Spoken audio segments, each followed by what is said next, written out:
Hey guys, welcome back to another review. It's been a while, but today I am reviewing Invincible, the season 1, starring Steven Yeun, J.K. Simmons, Sandra Oh, Zazie Beetz, Michael Richardson, Gray Griffin, Walton Goggins, Jillian Jacobs, Zachary Quinto, Jason Mantzoukas, Mark Hamill, Clancy Brown, Mahershala Ali, John Hamm, Seth Rogen, Jibon Hunsu, Ezra Miller, and Andrew Reynolds. Wow, that is a huge cast, a great cast great cast the show has. So the episodes were directed by Jeff Allen, Paul Ferminger, and Robert Valley, and is about the son of Earth's most powerful superhero. Mark Grayson is about to become something greater than himself after inheriting his father's powers. And while he joins a group of superheroes and fights aliens and such, an organization tries to solve a recent tragedy that might involve Mark Grayson's family. Okay, let's talk about what I liked about this show. Well, first off, I know nothing about the source material. I never heard of this, of the Invincible character until this show came out. I didn't even know the show was coming out until it showed up in my feed on IMDb, and it did really good, so I figured I would check it out, and I did, and my God, this was great, okay? I loved it, this show. It's incredible. Alright, let's talk about the positives. Voice acting. It's excellent. Well, obviously, it has a great voice cast, so what are you gonna expect? J.K. Simmons just owns this show. He steals it a lot. He is freaking incredible in this show.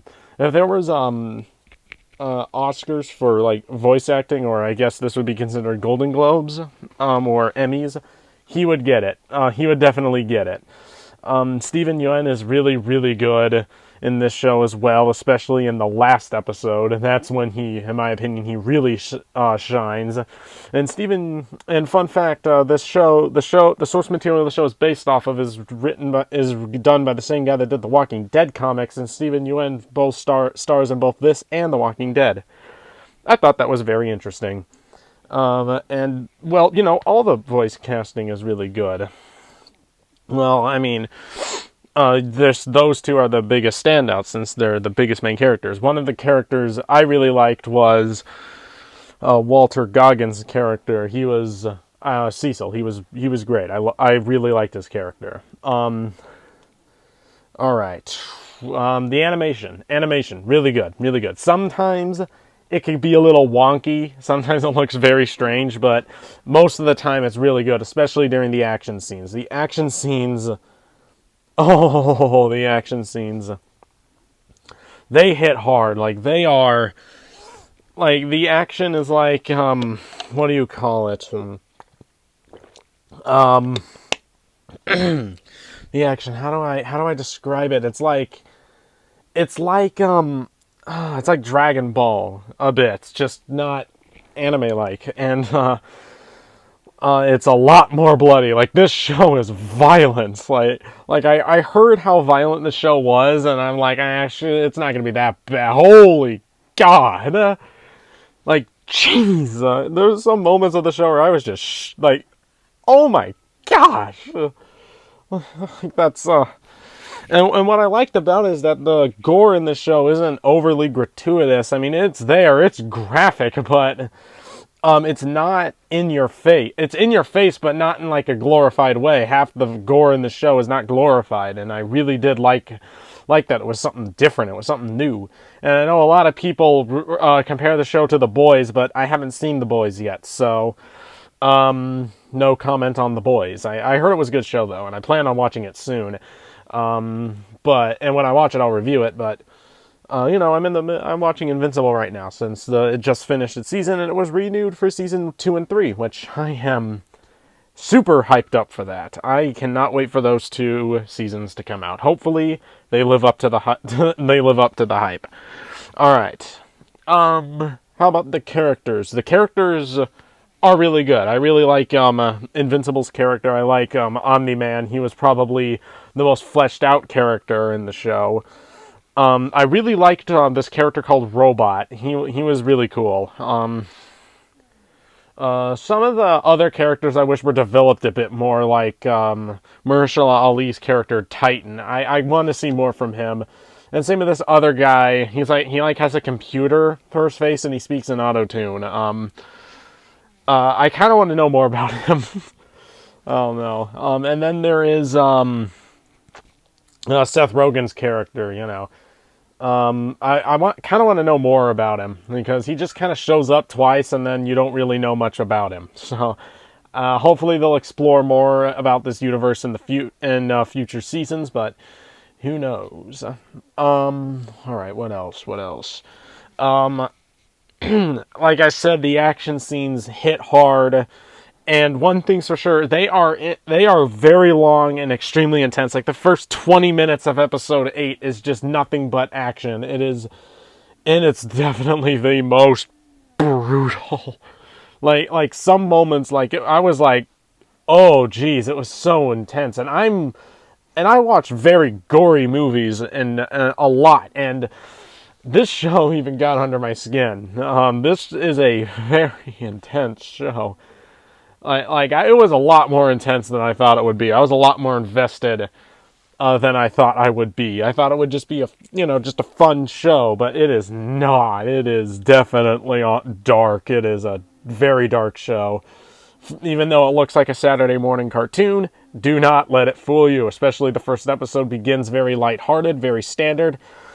And then, I'm not going to spoil it, but the ending of episode 1, if you're not hooked by the end of episode 1, I don't know. I don't know what to tell you. You will immediately want to watch the rest of the season after watching the ending of episode 1. It's just, and after that, it's a very investing story throughout the series. I was never really bored. And even though the story does slow down at times, I was never really bored with it. I was always entertained because it was with characters I gave a crap about. And at some points I was actually kind of worried they were gonna die. But it's that's what good writing is. The show has some very good writing. And also the show has some dark humor that works, and some humor that does. It's not a completely dark show. It has some humor to it, but it isn't a strict comedy. It has its moments of humor in it, but it isn't a full comedy. This show is definitely action drama, sci-fi stuff, thriller, little bit of horror as well. It's not horror themed. Don't get your hopes up. It just has horror elements at times. And which fact, at the ending of the episode, when some things are revealed, they're actually pretty terrifying. I'm not going to admit. There are so much things I want to talk about, but they're all spoilers, and I don't want to spoil this show, since if you haven't seen the show, you totally should. It's on Amazon Prime. It's extremely good. This is a very good show. Unless, animated gore bugs you, then you might not like this movie. No, show. Sorry, I review so much movies, I actually keep forgetting I'm talking about a show right now. Alright, let's talk about the episodes. Not one episode is awful. Except episode 6. Episode 6. That one is probably the weakest of the series. I think it was episode 6. That one is definitely the weakest of the season, because half of it kind of felt like filler. But there was a lot of important things that happen in that show, in that season, but in that episode, but a lot of it just felt like filler. And but all the other episodes are great, especially episode 8, which is, in my opinion, the best episode, is episode 8 and episode 1. Episode 1 and episode 8 are the best of the season, in my opinion. Now, let's talk about some negatives. As I said, the animation can be a little wonky at times. It looks very strange at times, and sometimes it just looks downright cheap. But other than that, it's pretty good. Pretty solid. It reminds me of, those DC animated movies. It very reminded me of, Scorpion's Revenge type style. Only except this show is leagues more violent than Scorpion's Revenge. And that movie was gory as frick. So That's saying something. And I kind of felt like Mark's girlfriend in the show was a little too much. And while she didn't annoy me as most other people did, as she did most other people, I do think that maybe some parts of her character could have been written a bit better. I mean, she's not a totally helpless character. I mean, I just hope that in future seasons they could advance upon this and fix the mistakes from season 1 and fix it into season 2. I will admit that there was one storyline with Robot that felt anticlimactic because you think he's doing something else, but then when you actually find out why he's doing it, it's not a bad twist. It's just like, oh, that's what he's doing. Oh, okay. So it kind of felt a little unfulfilling, even though I get why it was that, and I understand it, but it was just like, oh, because they kind of built it up to be something different, and then they don't do that.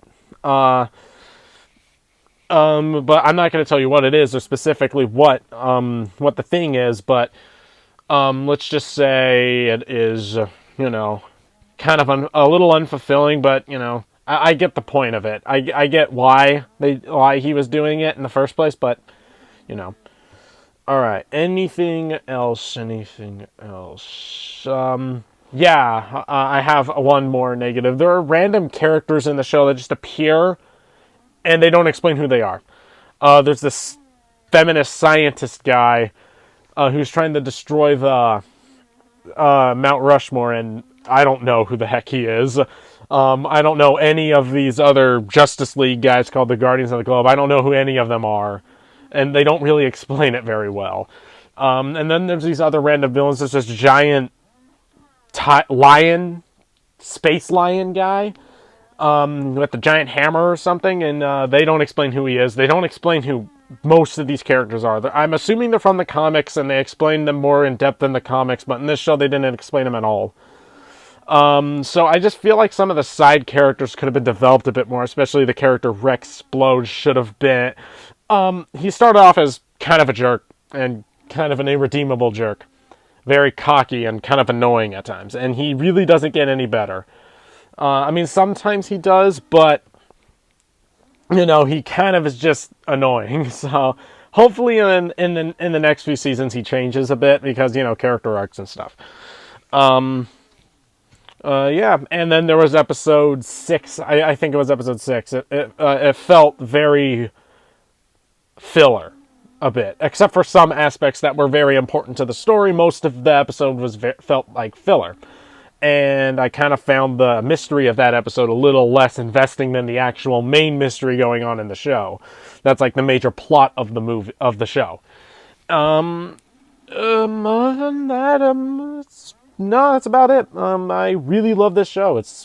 I don't have any major flaws with it. It's mostly just a little bit of nitpicks here and there.